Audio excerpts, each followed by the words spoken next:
All right, hello everybody, and welcome to our webinar, E-Bikes Will Change Your Life. I'm Brian Stewart, and I have with me, as usual, my co-host and partner, Joe Wachunas from Electrify Now, and we'll be introducing our amazing panelists in just a minute, but welcome to the program.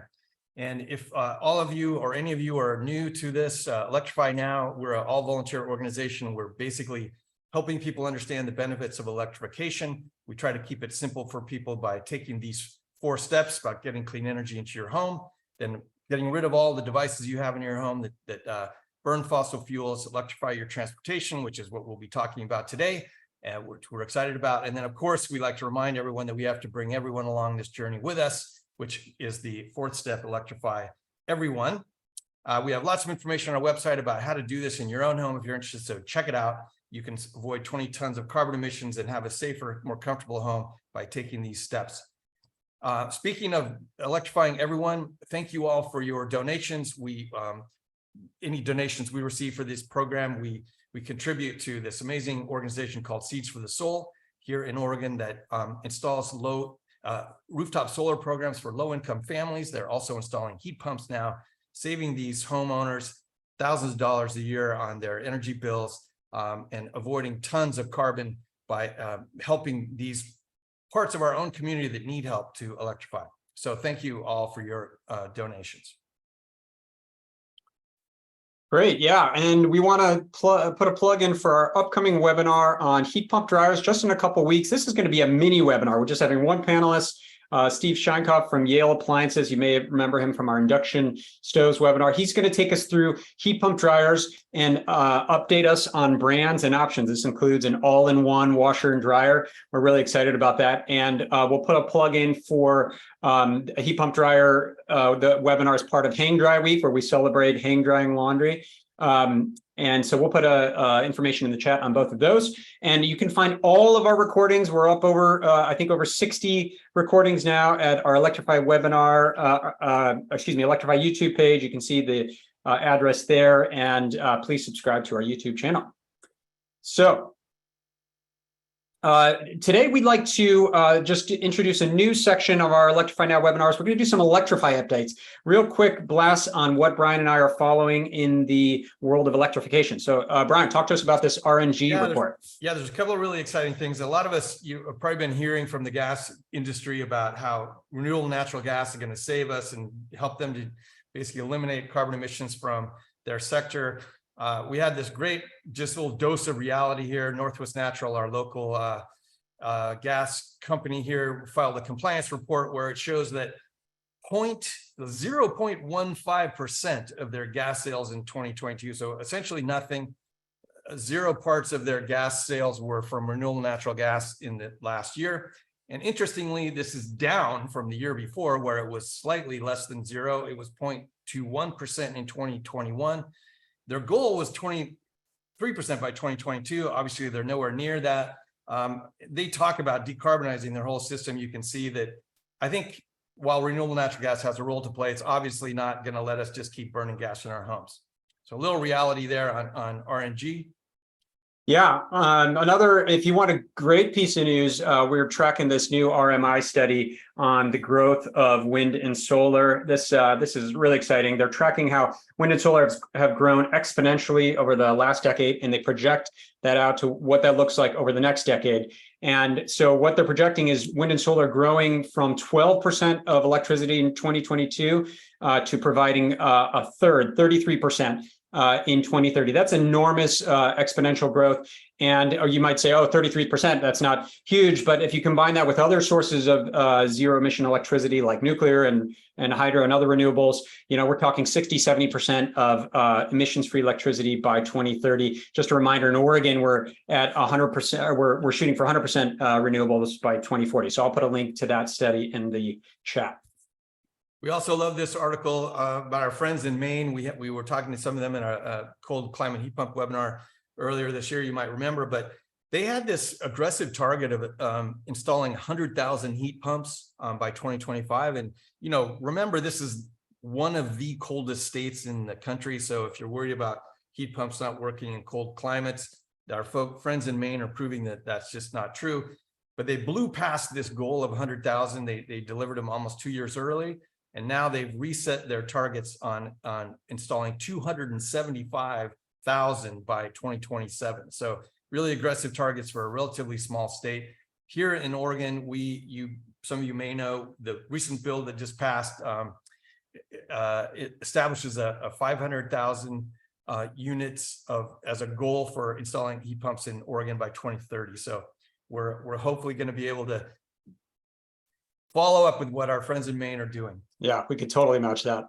All right, our final piece of Electrify updates, news we're tracking. Of course, the heat pump water heater world, where I get to spend a lot of my time. Two exciting developments. Number one, the first field study in the nation on these 120 volt plug-in water heaters came out from the nonprofit New Buildings Institute, where I work for. This found really high user satisfaction. 30 out of 32 people ranked at 4 or 5 stars. It's recommended for smaller houses between 1 and 4 residents, but a really great write-up on the study, very readable. We'll put a link in the chat. And then the final piece of water heating news, the Department of Energy announced new water heating efficiency standards that are big news in July. These standards, if they're adopted next year, by 2029, they would phase out electric resistance water heaters. That's half of the water heating market. Electric resistance water heaters over 35 gallons. That's a huge energy savings by 2029. So we'll be thinking about how we want to comment and support this ruling, and we'll have a webinar on this later in the fall. Okay, Joe, the topic at hand, e-bikes. Why are we talking about e-bikes? Well, I love the title, e-bikes, they'll change your life. They recently changed my life. Our family just purchased an e-bike a couple months ago. And so we've been excited. We've gotten input from a lot of viewers saying, hey, you guys talk a lot about electric vehicles, but what about electric bikes? They're really revolutionizing everything. And we know that transportation is a huge source of emissions. It's 29% of emissions in the US. So we need to decarbonize it. And electric vehicles are a huge way to do that. And we're seeing amazing growth. But there's lots of negative externalities with cars. I think we're familiar about this. Huge highways, the cost of the infrastructure, community impacts and safety. Their micromobility is a huge and important option for making our communities more livable. And putting an electric motor onto a bicycle has revolutionized micromobility. And so we're excited about this webinar to talk about exactly that with 3 great panelists. Brian, go ahead and introduce our panelists for that. I mean, we couldn't ask for a better group of panelists here. We're going to start out with John MacArthur from Portland State University. He's the Sustainable Transportation Program Manager at the Transportation Research and Education Center. So he's right exactly in the wheelhouse of where these new technologies, emerging technologies such as e-bikes and bike share, and how that affects the transportation sector and public health. So super excited to have him talking to us today. We also have Joe Boras from Clean Technica. He's been writing for Clean Technica, this international blog I'm sure you're familiar with. We use them a lot as reference. He's been writing for them and contributing since 2008 and regularly covers topics and reviews products related to transportation, electric bicycles, and all things related to electric micromobility. Fantastic to have him on board. And then we have Eva Frazier from Clever Cycles. They're a local bike shop here in town. She's a bicycle evangelist and a co-owner, buyer, and mechanic at Clever Cycles. And this is a transportation-focused retail shop in Portland, Oregon. She also serves on the board of Bike Loud, which is an advocacy group for bike riders. And she's a member of this Bosch Dealer Advisory Board, and it also volunteers with Pedapalooza. Some of you may know this. It's a really fantastic event that happens here in Portland to promote bike riding for everyone. So really fantastic group of panelists today, and welcome to the 3 of you, and thank you for joining us. And with that, I'm going to turn it over to John to get us kicked off. Okay. By the way, while we're waiting for John, if you've got questions, please put them in the Q&A. And if you've got comments, comment in the chat. We'd love to hear where people are from. If you want to put your names and where you're from in there. Great. Thanks, John. Great. Thanks a lot, Brian and Joe, for inviting me. And again, my name is John MacArthur. I work at Portland State University. I work at a transportation research center and have been kind of researching e-bikes for 12 years or so, and one of the reasons I got into this was trying to understand how do we get more people biking and more people biking more often. So in Portland, we had about 6 to 7% of people biking for commute reasons, but we're hitting this kind of like plateau there. And how do we kind of burst through that to meet kind of our regional goals? And we would like to get 25% of people cycling, for commutes, but we're far from that. So I got into e-bikes looking at like, what are the barriers of cycling? And the answer for a lot of these are an e-bike. And, through studies and that I've done and colleagues have done around the country and the world, we're seeing that e-bikes do get more people cycling and more people cycling more often. So the question is 2023 the year of the e-bike? And, it could have been 22, maybe 24, but I actually think this is a pivotal year when we kind of think about this kind of moving from an early technology. We have these, kind of innovators and early adopters using some type of technology, but how do we get it into the majority of people that they are going to be using that? And how do we jump this chasm of, this technology adoption curve that is, there? And the question is, will e-bikes, and this is not just using e-bikes, it's just how do we get more people cycling? And I do think e-bikes are going to help us jump that chasm. So one of the big things that that has really kind of changed the landscape over the last 6 years is this standardization around e-bike definitions and rules at the state level and at the city level. And so in 2017, you can see by all the reds and the yellows, many states had very confusing regulations, problematic regulations that made e-bikes not a bicycle. Because of the hard work for the folks at People for Bikes and all over the country, the people advocating for better rules, they created this kind of 3-class structure, class 1, 2, and 3. And there are kind of ways in which we classify different types of e-bikes. First 2 kind of max out at 20 miles an hour. The only differential there is how you engage the motor, if it's through pedal only, or if you have a throttle that kind of helps kind of push that motor forward. Oops, sorry, I must be on a timer here. In class 3, those bikes go up to 28 miles an hour. And I know Joe and Eva are going to probably talk a little bit more about the classes and how people engage at the bike shops and dealers and what people are interested in here. But I just wanted to throw out that we are finally getting to a place where we created standardization throughout the US. With that, we've seen dramatic growth in the number of e-bikes sold. And so a group that tracks this, MPD group, e-bike sales in the US increased 68% in 2020.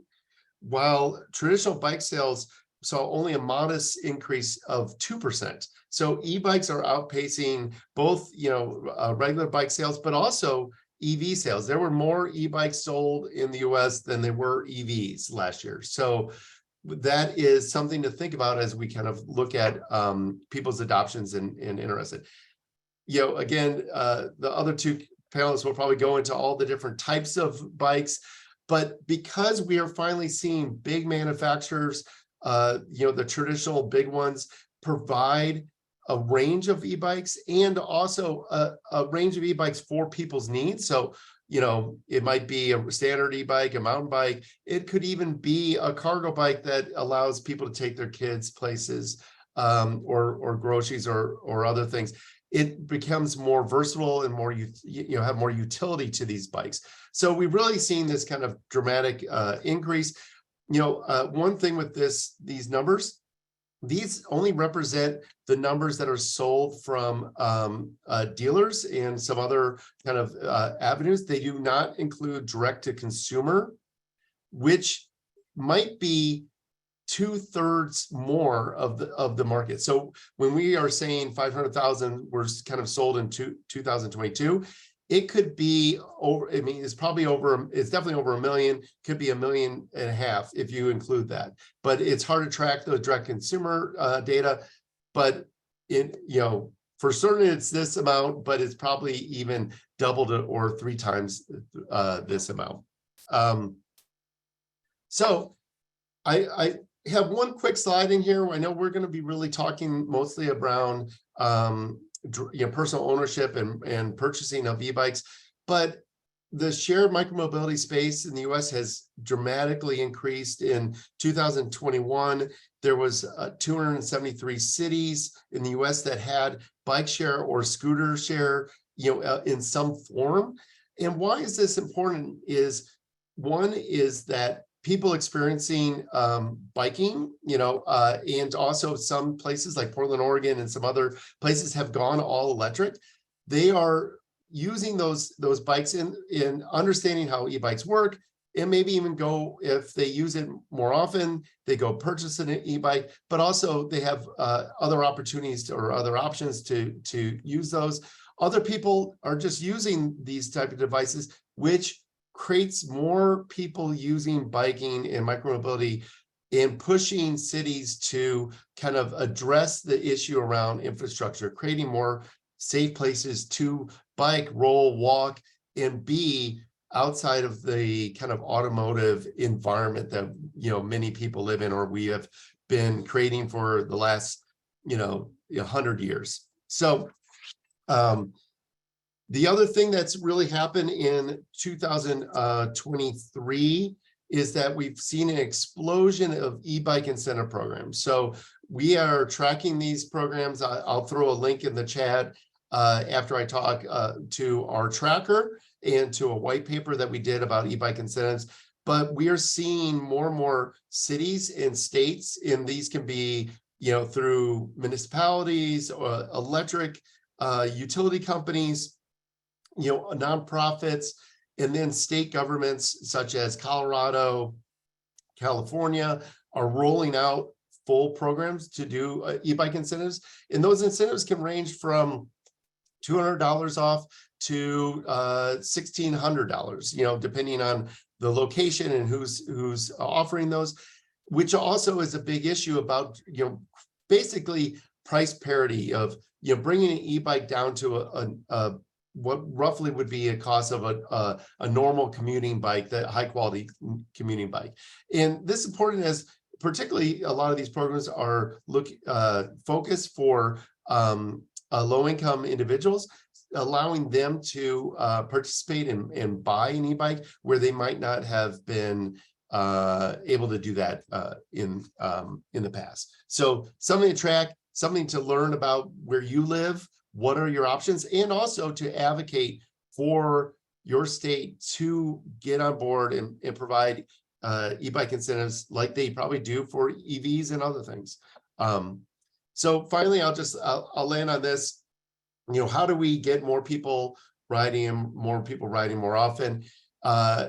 Really, we're in this space where we're increasing awareness. More people are understanding about e-bikes. This is what this webinar is really about, is getting people to understand.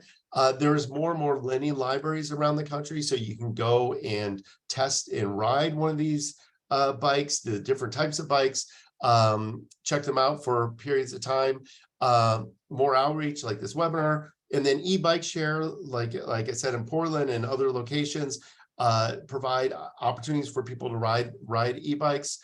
To sell more e-bikes, we have the incentive programs I talked about.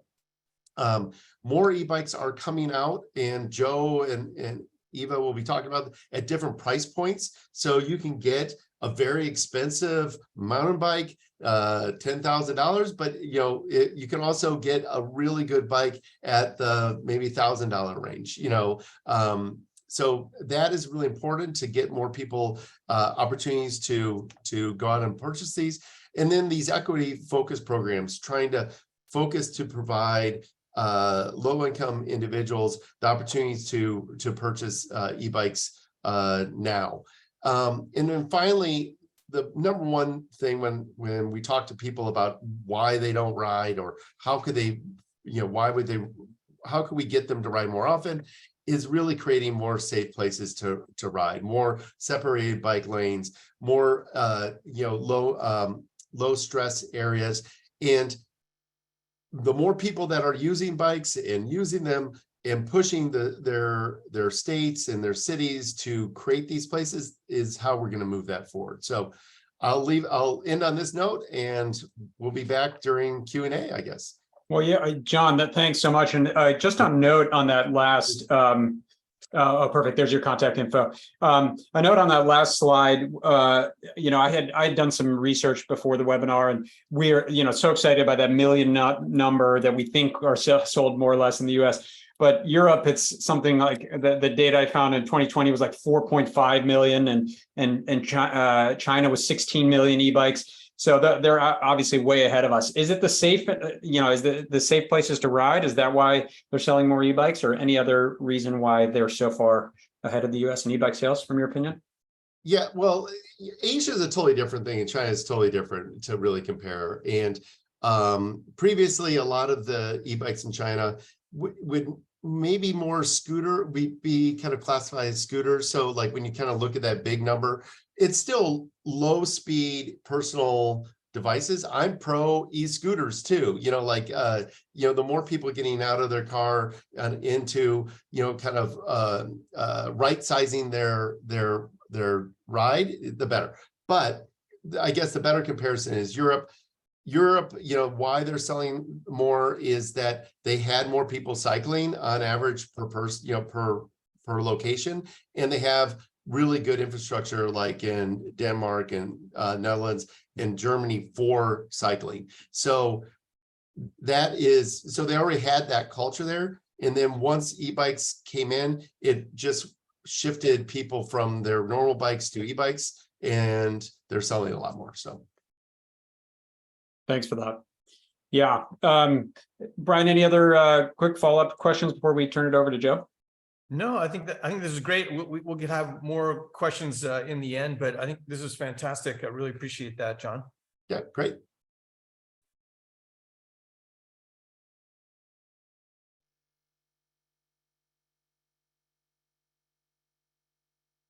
Yeah, so I guess for me, let me try to get there. Can we see the slides okay, guys? Yeah, that's good. Yeah, that's great.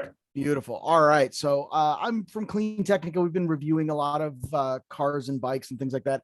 I actually rode the first electric pedelec bike by Mercedes-Benz back in 1997. So I've been kind of familiar with these things for a long time. So there's a lot of different types of bikes out there. That's kind of one of the things that I was asked to talk about today. So I'm just going to go through this real quick. I'll make these slides available to anyone. These will be on Clean Technica as well. So you'll be able to see those when we do the recap and post the Electrify Now YouTube video there. We talk a lot about, and John talked a lot about, essentially getting people out of cars, replacing the car. Something like 50% of America's car trips are under 5 miles. And if we can just replace those, we're not talking about, driving to Disney World on your e-bike. We're talking about just replacing those around town drives, those short commutes, taking the kids to school, that kind of thing.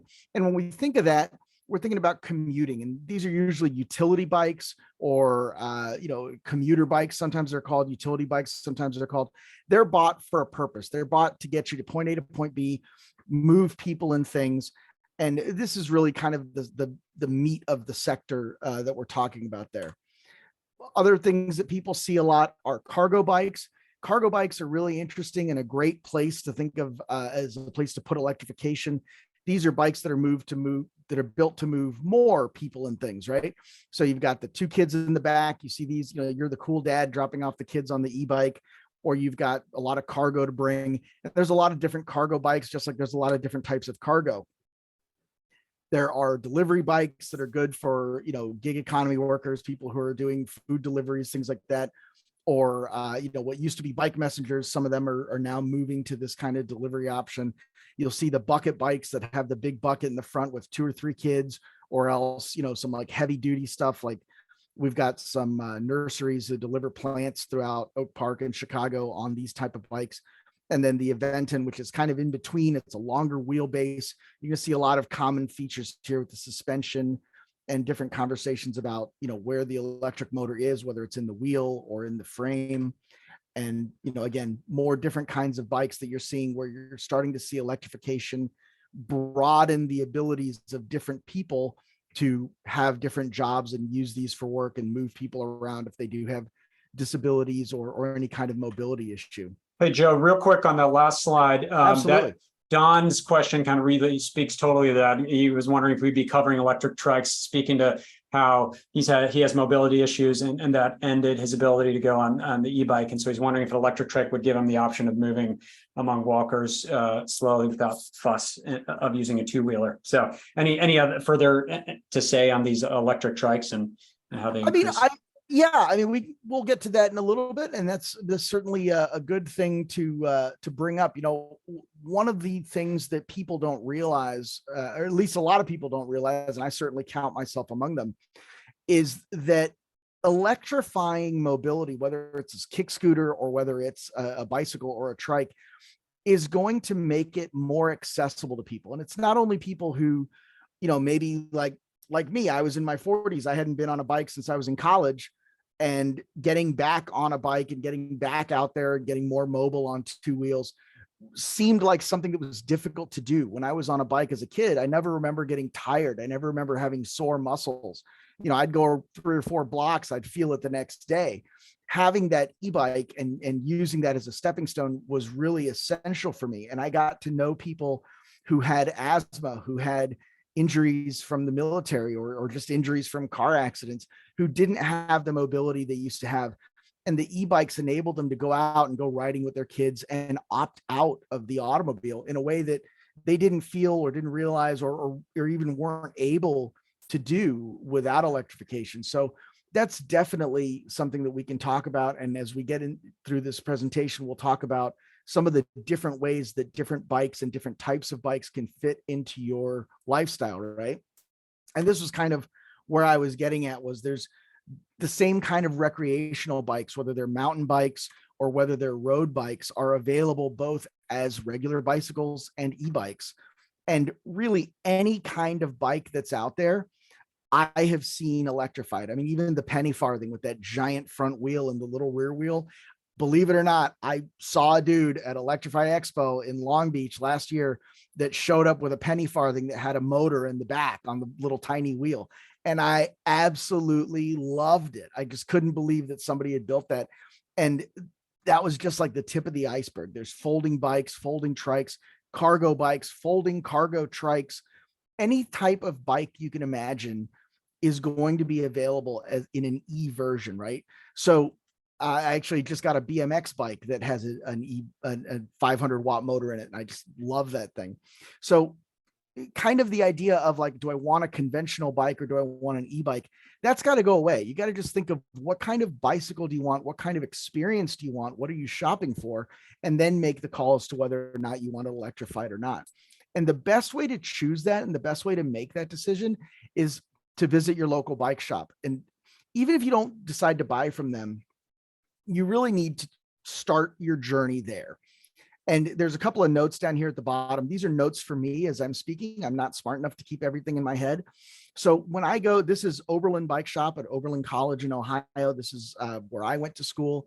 And I love this store. I love all the guys that are a part of it. And I've known some of them now for 25 years.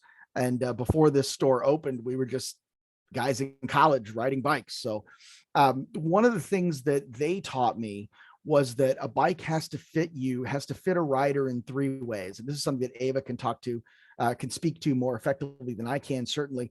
But those 3 ways were it's got to fit you physically. So if you're, a big 300-pound guy and you want to get on a little bike with 20-inch wheels, probably not the way to do it. It has to be comfortable. It has to fit. It has to, speaking to the gentleman that was asking about trikes, if you have lower back issues, you probably don't want a bike where you're very hunched over and putting that strain on your bikes. If you have a bad shoulder, you probably don't want to have your weight on your arms and your feet the way that you do on a road bike. So find that fit and comfort in that way. The second way it has to fit you is it has to fit your lifestyle. If you have 2 kids that you're trying to get to school every morning and you want to ride them there on your bike, A mountain bike's probably not the way to go. You're probably looking at a cargo bike. If you're looking at bringing back things from Home Depot and moving heavy plants around, you're probably looking for a different kind of bike. So the bike has to fit your lifestyle. And the third way is it has to fit your budget. John made a really good comment earlier that there's, with the proliferation of e-bikes out there, there are some quality options available at a lower price. We'll talk a little bit about that in a second, but you know, that there are different price points of these things. And if you fall in love with a $10,000 or $15,000 road bike or e-bike and it doesn't fit your budget, that's not the right bike. It has to fit your body, it has to fit your lifestyle, it has to fit your budget. The second place that your local bike shop is going to be a great resource is in product knowledge. Not all e-bikes are created equal, even though they may look the same, they're very much not the same. And that component knowledge, what to look for, what makes a bike good, what makes a bike bad, what makes a bike reliable, what makes a bike kind of sketchy, your local bike shop is going to have really good insight into that. And they'll be able to answer your questions with experience and with examples that you can touch and feel right there. They're also going to understand the local laws. Not every e-bike is legal everywhere. If you're looking at a bike, something retro, something like really fancy or flashy, like an Onyx or a Super 73 that's more moped style, that may be subject to moped laws. You may have to have certain licenses. You certainly should wear a helmet, whether you have to or not. But your local bike store is going to know what those rules are and how they apply to you. And that's really important because a company like Onyx or Super 73 or Scion Motors that is making a bike that'll go 50 miles an hour, they're not going to care what the local laws are. They're going to take your money, they're going to ship you a bike, and that's on you. So it's very important to understand what is legal in your area, or you're going to get your bike impounded, and that's not going to be fun for anyone. And finally, after sales support. The e-bikes, just like regular bikes, some of them are really reliable and dependable. Some of them are not made to that same standard. And your local bike shop is going to be able to tell you what bikes they'll support, what bikes they'll repair. And in a lot of cases, they're going to offer classes and courses and workshops so that you can learn how to do some of that yourself. And, you know, maybe maybe that'll help influence your decision. If they tell you, we won't work on the X, Y, and Z, but we'll work on A, B, and C, that'll tell you what direction you want to go to purchase your bike. The second thing you want to do is look for safety certifications. Sometimes you'll see that UL logo, sometimes you won't. Sometimes you'll see it referred to in a different type of graphic. So I included that here. But you really want to understand what the safety certifications are and what they mean. And you want to, again, understand that not all these things are created equal. So if somebody has for example, a Panasonic or an LG cell, or someone has something that's Panasonic-like or Panasonic equivalent means different things to different people. Some people are trying to sell you something. Some people are trying to educate. Just kind of be smart. Read the manuals on, if you can. A lot of the manuals are online for a lot of these vehicles. Read them ahead of time before you buy the vehicle, and use some common sense. If somebody's telling you their $400 bike is just as good as a $1,500 or a $15,000 bike, this is not your first day on the planet. You know that's not probably going to be the truth. Finally, look around. This is a screen capture from our website, my website, Clean Technica. It's called a bike guide. It's not really a bike buyer's guide. That's kind of a misnomer. That's an SEO thing. It's really a list of an ongoing, often curated list of every e-bike brand that I can find. There are hundreds of bikes out there. And if you're looking for like that perfect thing of like, yeah, I want a mountain bike, but maybe I want a fat tire bike, but I want a road bike, I want to go fast. Somebody is making what you want. Take your time, look around, find a couple that you like. And if there's more than one that you really like, take that back to your bike store. They'll be able to tell you and steer you in the right direction. And pay attention to those small differences. There are factories in China and factories in India that will sell you an e-bike with no label on it and no branding. And there's one that I found that will even say, you know, you brand it yourself. We'll help you build a website. We'll ship you this bike. We'll put your stickers on it on the way off the floor. You tell us what colors you want it in, and they will help you set up a bike business. And there's probably 8 or 10 or 20 different companies out there that aren't really bike manufacturers at all. They're buying these bikes under labels. They're putting a nice marketing skin and brand name on it and sending it out. Does that make it a bad bike? No. is that something that I would probably want to know?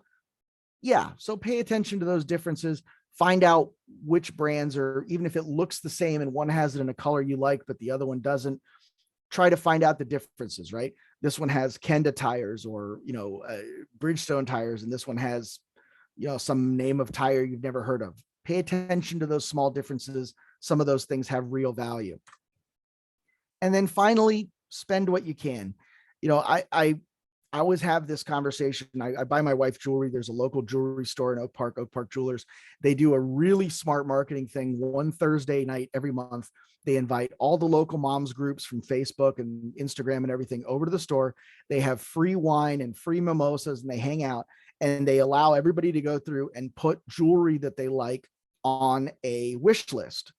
And it's a ridiculous thing to be talking about because we're talking about e-bikes, not jewelry. But they put these things on the wish list so you can always go in as the husband or the partner or whoever you are and say, yeah, does my wife have anything on the wish list? And then they tell you, oh, she likes this thing, this thing, this thing. I went with my son, who's like 5 years old at the time, to buy a Christmas present for my wife. She had 2 sets of earrings on her wish list from the previous wine adventure. One of them was like, however much it was, and the other one was about 3 times as much. So I'm cheap. I immediately go, I'll take the cheaper one. And my little son, 5 years old, he looks up at me, he says, Dad, that's not enough dollars. So I always think of that. It's something that we say in my family a lot. That's not enough dollars.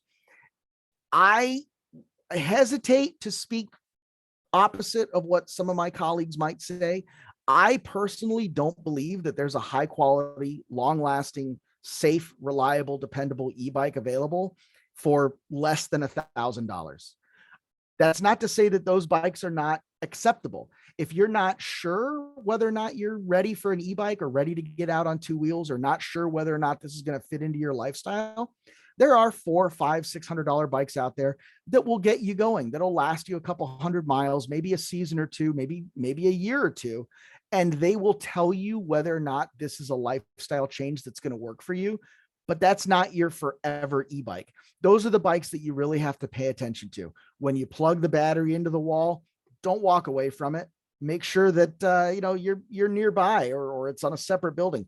Don't plug that thing in and go to work, because you may not come home to an apartment. You may come home to a smoldering mess. And I don't mean to say that negatively. I know that there's a lot of promises out there, but spend what you can. If you can comfortably afford a $2,000 e-bike or a $2,000 road bike, you're going to get so much more out of that, and so much more riding, and so many more miles, and so much more quality out of that than a $500 bike. It's I promise you, and Ava will tell you, sometimes it really is worth it. And finally, manage your expectations. If you're looking at a $400 or a $500 bike, or you're looking on Amazon for the most affordable, or AliExpress for the most affordable e-bike, expect that that's what you're going to get. You're going to get the cheapest e-bike. You're going to get the thing that was made at the lowest common denominator with parts from the lowest bidder. When you're looking on the other end of the spectrum, which nobody needs a $15,000 bike, or, I always go to the Pivot Shuttle because that's like my dream bike. That's like the holy grail for me, is the Pivot Shuttle. It's a $13,000 bike. Like I can't justify that under any circumstances. The Porsche that you see here, that's like a $5,000 or $6,000 bike. I don't make enough money that I can justify that. And even if I did, I don't know how I could stomach myself as a ultra left leaning hippie liberal, whatever I am. Right. But the reality is, a lot of these more expensive bikes are more expensive for a reason. Manage your expectations as you manage your budget. And, understand that not all of these bikes are created equal. And if you can do that, you're going to have a bike that you're really going to love. You're really going to be able to enjoy. It's going to fit in your lifestyle great, and it will replace a lot of those rides. So I think for me, that was about the mandate that I was asked to cover. I think I'm probably way over time, but I'll hand it off to you guys and answer questions. That was perfect, Joe. We got a lot of questions, I think, on some of the, how to avoid potential problems with e-bikes, but we'll get to those after Eva. That was perfect. Really appreciate that. Eva, why don't we go to your presentation next, and then we'll get into some of the robust Q&A. Okay, let me get Eva's presentation here. Here we go. Thank you. So I own a bike shop, co-own a bike shop. In Portland, Oregon. We are very like transportation, cargo, practicality focused. So we don't really do road bikes or mountain bikes. We do day-to-day commuters. I've been working there since 2010, and we've been selling e-bikes since we opened the doors in 2007, which was a little bit ahead of the curve. Although Joe said he rode a bike in 1998, 99, something like that. So I'm pretty impressed with that. Probably the first time I rode an e-bike was we had a portable hot tub rental business. Yes, weird, very weird. Keeping Portland weird.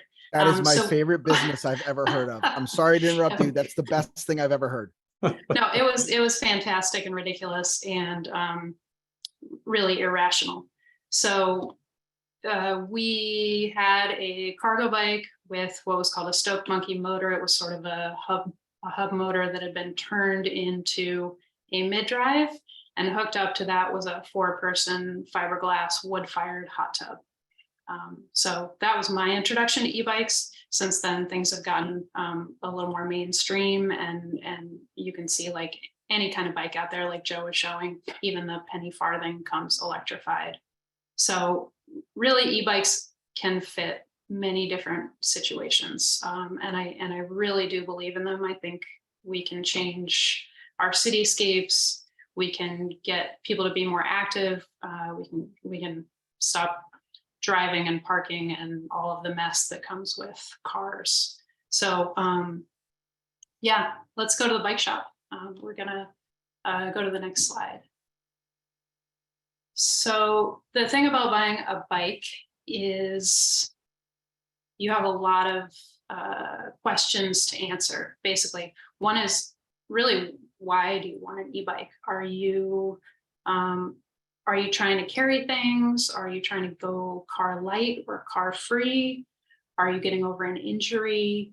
Are you taking the kids to school? Honestly, all of these different things will put you on a different bicycle. You know, certainly there's overlap. Like you can find that kind of happy middle bike, but it's good to really consider why you want an e-bike and then go from there. So, and where you expect to ride. So like city streets, are you mountain biking? Are you road biking? You know, picking your category first. And with that is going to be the posture. So my bike shop really specializes in upright bikes. I mean, you can see the bikes on the screen here. The little emoji kind of bikes here are mostly upright. And that is something that is sort of nice and comfortable. And if you go to Holland, every single person is on an upright bike. The other thing to consider is sort of your bicycle experience. So if you're an experienced rider, you might be able to get away with a little less motor, a little less battery. And if it's been a while, you might want something with a low step through to give you better on and off, better balance. Beyond that is really just considering how much battery you need. How far are you going to be going? What's the range of the bike you're looking at? And just doing the math. Sadly, theft is a huge problem with e-bikes because they are valuable and there isn't really a lot of regulation around registration and that kind of thing. So considering where you're going to store it, how you're going to lock it up if those places are secure. One of the really great alternatives is a folding bike. Like if you don't have anywhere to store it or lock it up, get a folding bike, bring it inside. You're never going to worry about it. Charging is, you know, it's this hot button issue now. Seeing some of the really horrendous apartment fires, charging practices are really important, but also just knowing that some bikes have removable batteries, so you can bring it inside to charge it. Some bikes don't. So if you have a situation where you have to keep the bike in a garage, knowing whether or not you can plug it in there, and just considering that when you purchase. Let's go to the next slide. I'm going to overwhelm you with more questions. So Joe touched on something, that budget, right? That like maybe it can get too cheap. There's this Gucci quote that I really love, that's quality is remembered long after price is forgotten. And I am a believer in quality and something that is maintainable. So there are certain things that you just can't service. I personally think you should try to avoid those, and that's generally bikes that are under $1,000. There are cheaper bikes that you can like upgrade certain parts on, but really just considering whether those are proprietary parts that can't be removed. Something to consider is that at least our bike shop and some other bike shops have financing. Some credit unions have financing, so you can take that $5,000 bike, break it up over time. You only end up paying $400 a month or something like that for a year, and then you have a bike paid off. It's not like a car where you're paying insurance and registration fees and all of these kind of continuing costs, and charging an e-bike is like 3 cents. Going back to that removable battery, considering that when you're talking to the salespeople, whether you need that or not, and then whether or not you want a giant battery. Something that is probably the most confusing thing are just all of the terms that come with the size of the battery, the size of the motor, the size of sort of your gas tank, right? Your battery is your gas tank. So watt hours are the size, is going to refer to the size of your battery. Sometimes you'll hear it referred to in amp hours, but I feel like the most common is now watt hours. And then the motor is going to be referred to in watts. So if you have, say, a 500 watt motor running at peak capacity for an hour, it will burn through an entire 500 watt hour battery. That's my most basic math. I did physics in high school like 20 something years ago. So I don't have anything more than that, but sort of just consider how big a battery you're going to need, ask about range. Something to note is that companies also don't always give you the best range estimates. So if you're in a bike shop, just ask them like, what's real world range estimate?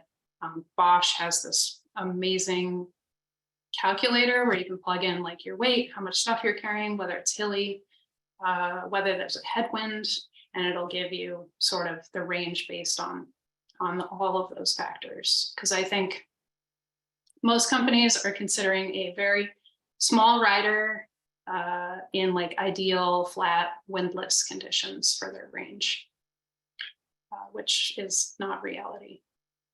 So smart technology, honestly, I'm not an expert, but there's a lot of really cool stuff, cool tech with GPS trackers, anti-lock brakes that are coming out.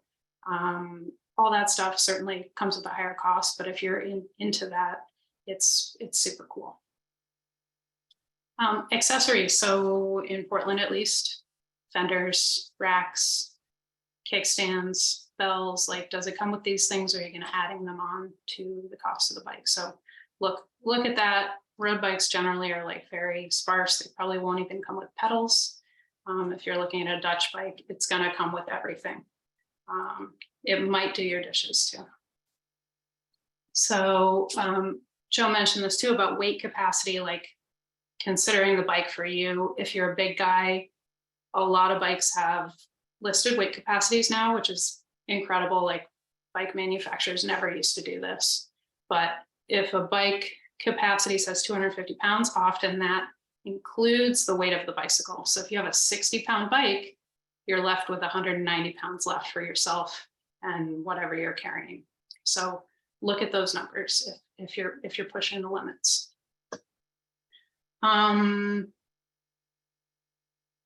Riding from your back door, that's always my MO, but a lot of people put their bikes on their cars. So knowing whether your car rack, if you already have a car rack, is gonna be able to handle the weight of an e-bike if you're shifting from an analog bike to an e-bike. Just looking into the specs and how strong your car rack is, how strong, if it's a hitch mount, whether that's gonna hold. And then again, considering maybe you just want a folding bike because you can carry it from place to place without worrying about putting it on our car rack and risking that kind of thing. Yeah, let's go to the next slide. Brian, you're Can you touch a little bit on this hub versus mid-drive? Explain that to people. Oh yeah, I just sort of glazed over that. Hub motors can be front or rear. Basically, your motor is what drives the bike forward. So in a hub motor, it is directly twisting the wheel forward. So front hub motor is sort of pulling you, a rear hub motor is pushing you. Generally, these hub motors are a class 2, which means you can go 20 miles an hour with assist and you have a throttle. So you can just push that throttle and go. The downside to hub motors is they're a little bit less efficient with your battery. And they are, if they're rear hub drive, can be a little more difficult to change it flat. The upside is they are usually way cheaper and easier to retrofit if you're retrofitting a bike. Mid-drive is going to be basically right where your pedals go into the frame, that's where the motor is. And some of the bigger players in that game are going to be Bosch, Shimano, Bafang makes BBO1, whatever. They're kind of the major players. Depending on the manufacturer, like Bosch especially has some pretty incredible torque sensors in there that when you pedal, it senses how much power you're putting in and doubles that, triples that, quadruples that, and feels really natural. Whereas hub motors do tend to feel a little more like pulling or pushing. So that's the main thing. And honestly, like a test ride is going to be the best way to determine what you like the feel of. Like some people love the natural feeling of the mid-drive, and some people love the sort of like Mustang feeling of the hub motor, right? So consider these things. There's also understanding whether something has just a speed sensor or a cadence sensor, which senses how you're pedaling.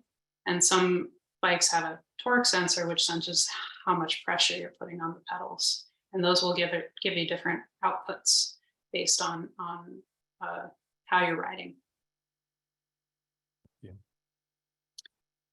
This is a lovely sticker showing the evolution of a human. So, you know, bicycles are pretty magical, very efficient.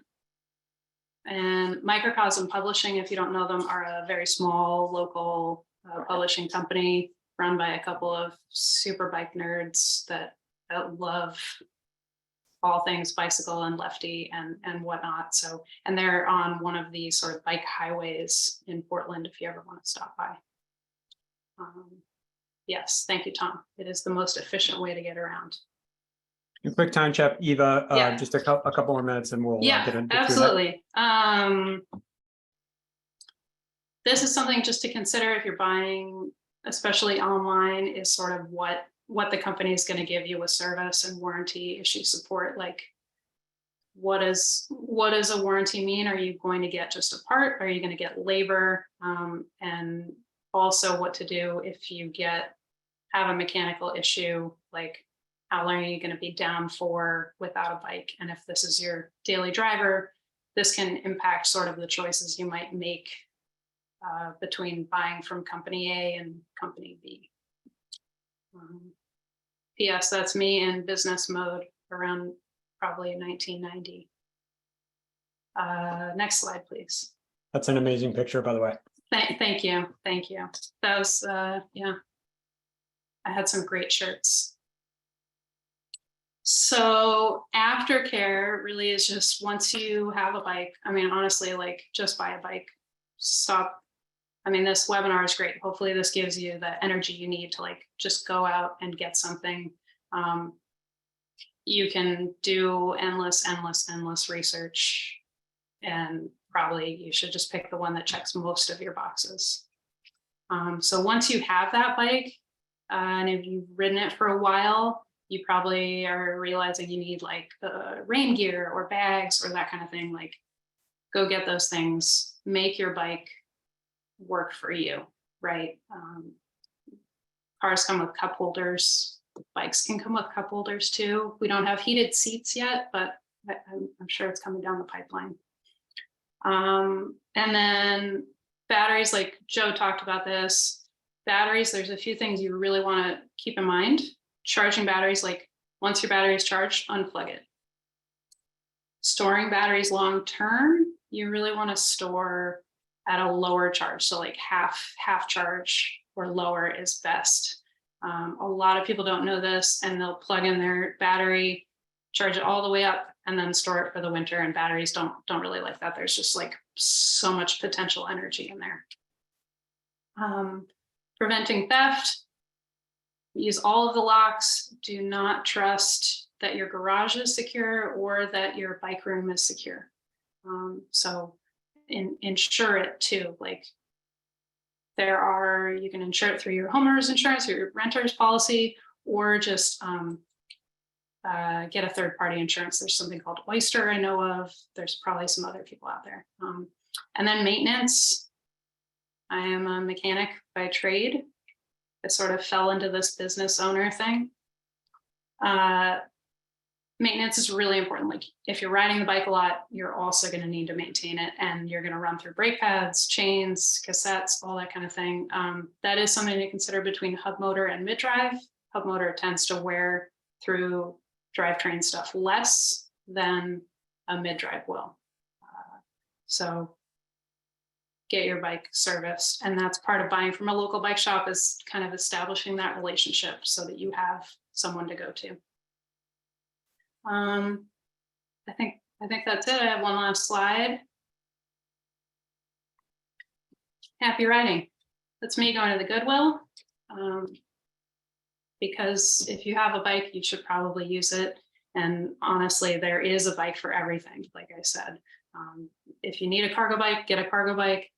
If you already have a bike and you're looking for something to do, go get politically active, like write letters, ask for incentives, financial incentives, like John was talking about.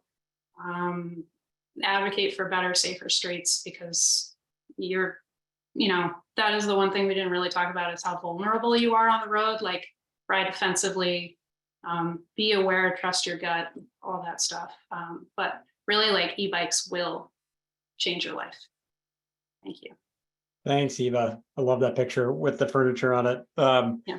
I think maybe we could start there if that sounds good to folks. I mean, we've been given lots of great tips and talking about how impactful e-bikes are, but let's talk about avoiding some of the potential problems, because those questions came up a lot in the chat. Maybe Eva, since you left us with that idea of safety, maybe we could start there. There was a question about e-bikes. There's a lot of ways to talk about safety. One is how somebody was asking about e-bikes being a danger to trail users. So maybe we could address that. And then the other question would be, we've been seeing in New York Times had an article that featured John MacArthur on our webinar about the safety to younger adults on e-bikes. So maybe we could just talk a little bit about safety to people surrounding e-bikes and on e-bikes. I don't know who wants to start with that. I mean, I have some feelings on the trail thing. I certainly don't want to say that it's not a real concern. Anytime you have a big speed difference, whether it's on a trail or whether it's on a sidewalk, anytime there's a big speed difference between two moving bodies, you increase the chance of danger. But I always go back to two people in my life that are very special. One of them is my best friend, Jack. He's one of my best friends for 20 plus years, 30 plus years. He was a BMX racer, and like an actual legit 1980s BMX racer with sponsors who toured and did all this. And he will hit some of these trails, and even on my e-bike, I can't keep up with him. And he is on just powered by Chevrolet legs. And this guy is generating a tremendous speed difference between him and just about everybody else out there. And it's not a question of the battery, right? He has to use his head to stay safe. On the other side of that coin, I have my aunt who has a broken hip, who wants to go riding with the kids, and she would not be able to be on those trails at all if it wasn't for an e-bike. And again, she can hit the throttle and go 20 miles an hour, but she's got to use her head and stay safe and stay with the kids and all that. And the thing that I will always go back to and kind of default on is, all of these people, whether it's my kids, whether it's me, whether it's Jack and his super athleticism, or whether it's my aunt and her diminished capabilities, all of those people have an equal right to those trails. And just because somebody's saying, oh, I'm on a mountain bike and I'm a serious rider, that doesn't give that person more of a right to those trails than the Sunday rider, the person who's getting back out there, or the guy who's 10 times faster than them. So I think there has to be, someone has to use their head. There has to be some common sense, but I don't think it's necessarily the right way to look at it to say that, well, e-mobility is this problem, or this is some other problem. The problem is not enough people are riding their bikes. Maybe we don't have enough common sense around bikes because of that. I say the same things about motorcycles all the time. Drivers don't see cyclists as someone who's entitled to the road. The trails have been a place where cyclists have often felt a greater sense of power, and they're trying to maintain that. I totally get it, but I think it's the wrong question to ask. I think the right question to ask is, how can we get more people more familiar with bicycles and bicycling so that they know to use their heads and they know what an appropriate speed and an appropriate approach speed is. That's just my take. Thanks, Joe. Yeah, John or Eva, anything to add to that? Well, I mean, I'll just say that just because you can ride to the max doesn't mean you need to, and it should be situation appropriate. Like, I don't try to ride really quickly downtown if it's crowded. Ultimately we need more bike infrastructure to that creates more spaces for everybody to feel safe, so they don't use sidewalks and they don't use places for pedestrians. But I often say, there's a lot of consternation about e-bikes and the speeds. On average, from some studies that we looked at, e-bikes go in the naturalistic settings only about 30 miles an hour on average than regular cyclists would go. And Joe brought up a friend that can go very fast. Some these road bikes can go 30 miles an hour on a flat, and my e-bike can barely do 18, I think. It's like, so and then also we're looking at e-bikes and micromobility. E-bikes and scooters are being regulated on how fast they can ride in certain locations, and should we limit them? We don't say that a Ferrari can't go, 120 miles an hour. We don't define the battery, the motor, by what the potential speed is. And so, maybe often this is the problem with cars, is that they do go faster than they should be going. But should we be regulating them in that type of way? I don't think so. I think it's more about, people using them appropriately. But thanks, Eva. Maybe just if you could finish on that thought that we saw in the New York Times that profiled teenage riders and potential accidents. What's a good age to go on an e-bike, in your opinion? I think there are some kids who are more responsible than others, and honestly, I don't know if the government needs to put that age in place. I mean, maybe they do, but honestly, it should be up to the parents to really determine the responsibility of the kids, but also just to educate and say, you need to respect others. You need to understand that, like, if you're on the sidewalk, you need to yield to the pedestrians. Like, there's this sort of gator effect, right? Like, cars are bigger than bikes, are bigger than people walking. So just always deferring to the more vulnerable user. I don't know that I can say like, oh, a 16-year-old is responsible enough. Like, sure, we're letting 16-year-olds drive cars, but the insurance rates for young men are really, really high because they are stupid. Yeah, I'm 46 and I'm stupid. So like, I get it. Hey, so we have a lot of questions about how long batteries last and that sort of thing. What's your experience with that, Eva? I mean, I know you must have a lot of firsthand experience with that with your shop. What do you see in terms of people coming in and maybe needing new batteries? Yeah, I mean, quality there's so much variety of quality. Like I've seen batteries last 2 years. I've seen batteries last 7, 8 years with really good sort of charging practices and keeping them dry and sort of in that medium range of temperature. So, and most companies, you can buy a new battery. So that was one of the questions I think in the chat was, what do I do when my battery dies? Usually you just buy a new one. I know that Bosch, for example, will support any technology that has sort of been discontinued for another 6 years. Like, so if a system has been discontinued, you will still be able to buy that battery 6 years into the future. That's certainly not true with everyone, but I would love to see right to repair put all of these parts, because it's like it does become garbage if you can't replace the battery. I don't know if Joe wants to talk about rebuilding batteries. Like it's a sort of. There are a couple of places out there that will rebuild your battery. I don't have the names. I know the people, not the companies, right? So like I know Albert, right? I have to get his information. I can put that in the show notes or send it to Joe and John and they can put it in the show notes. That it is a service that's out there, but it's not very well known. And again, it goes back to what bike brand did you buy? I know Bosch has a multi-year warranty on their batteries.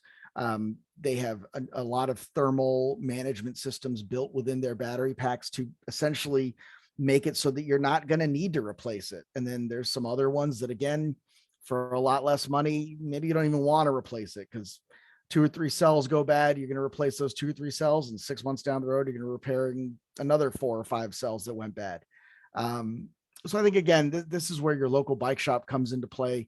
And, the idea of setting your expectations. If you're buying a Specialized, if you're buying, a Bosch built bike, or whether it's a Bulls bike or a Reese Mueller or something like that, has a quality name behind it.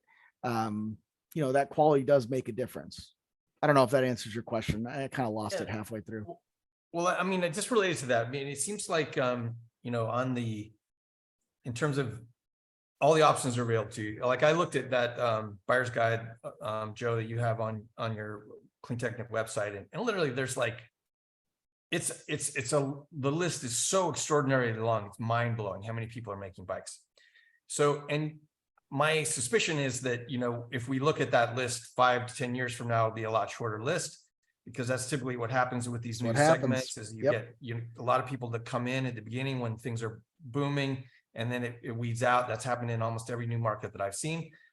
But so one of the things that I'm kind of like pondering is that on the one hand, you've got these established brands. You've mentioned Specialized, Trek, Cannondale, a lot of the big bike manufacturers that we know from the sort of performance bike segment are getting in here. That's great.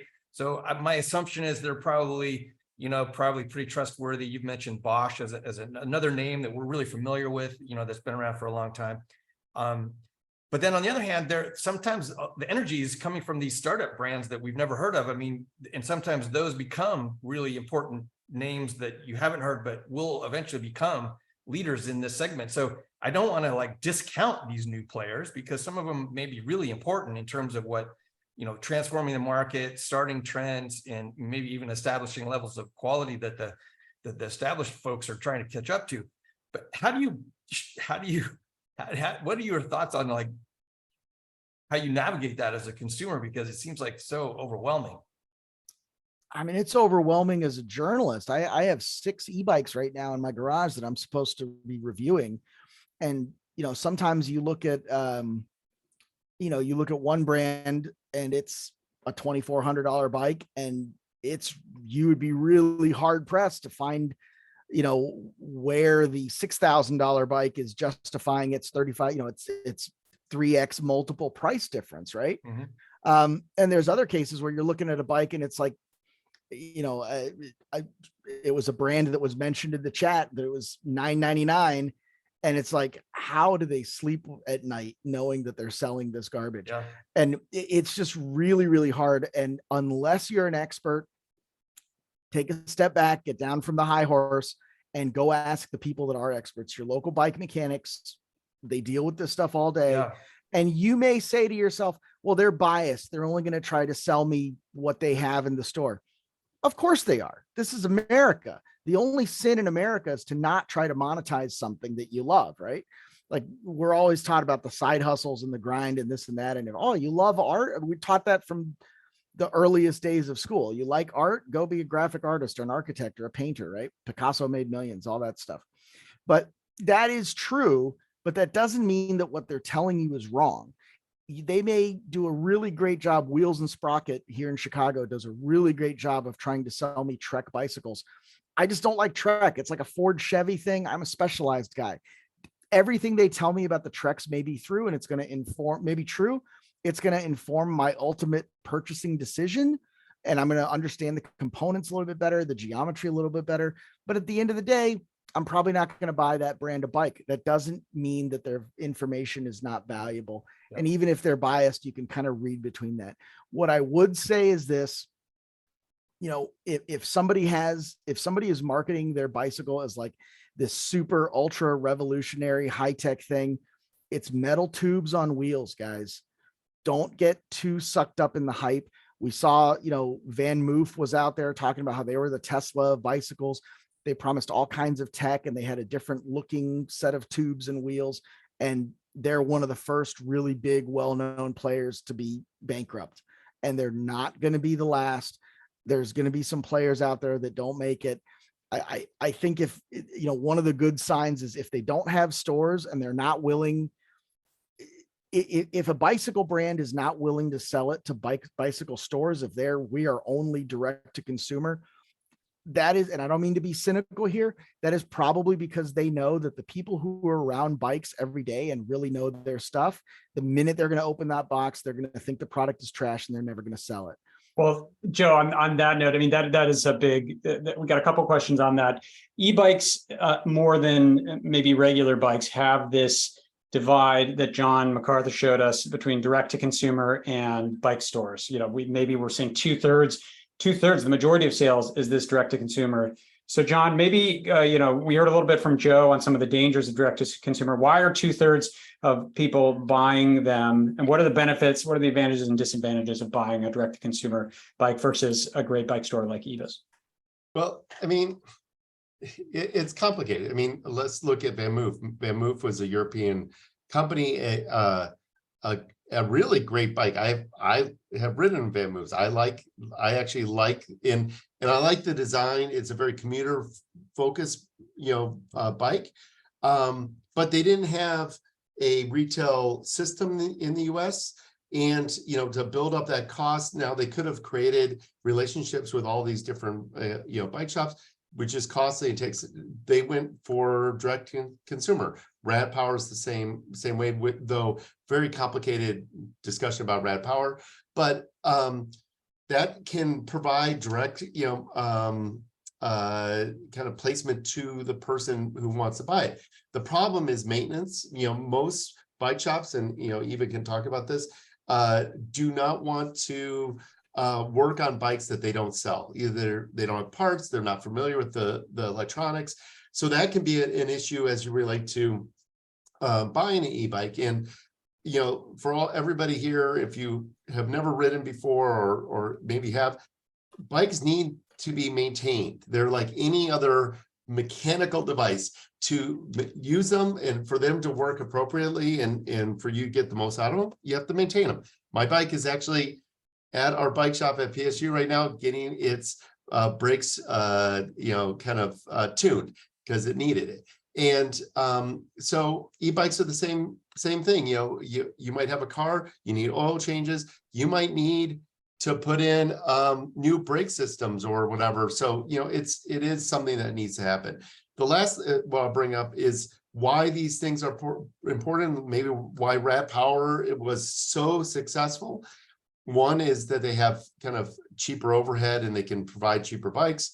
But people don't live, there's not that many bike shops where people have access to them, particularly low-income individuals. They may not have bike shops in their neighborhood. They might have to go 5-10 miles to go find a bike shop. And that is a barrier. So getting one delivered to you from your Amazon account might sound great if you don't have a bike shop that's, you know, in walking distance or easily biking, you know, or driving distance. So Eva, I mean, I'm kind of curious, you know, from a bike shop owner standpoint, I mean, how do you decide what brands to carry? Well, so I will tell you, we were a Van Move dealer more than 10 years ago. We sold their bikes before they had e-bikes, and they came out with their e-bikes, and everything was proprietary, which makes things difficult if they're difficult to access. So like that bike, part of the magic of its design is that everything is hidden inside the tubing of the frame. If you talk to any mechanic, they are going to complain about internal cable routing, anything like that, where it requires taking the whole thing apart to get to one thing. As they should. Yeah, exactly. And it takes time, and the consumer isn't always willing or able to understand how much time is required to fix something where you're like digging, new cars, like you've got to dig through everything to get to the one part you need to get to. So part of my decision making is serviceability. That's actually probably because I'm a mechanic.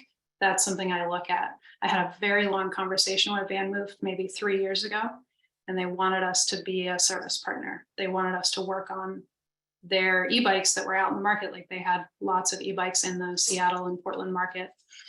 And I said, well, if you're willing to sell me bikes at wholesale so that I can sell them at retail and have them here, then maybe we can talk. And they were unwilling to do that. So that's how I made my decision there.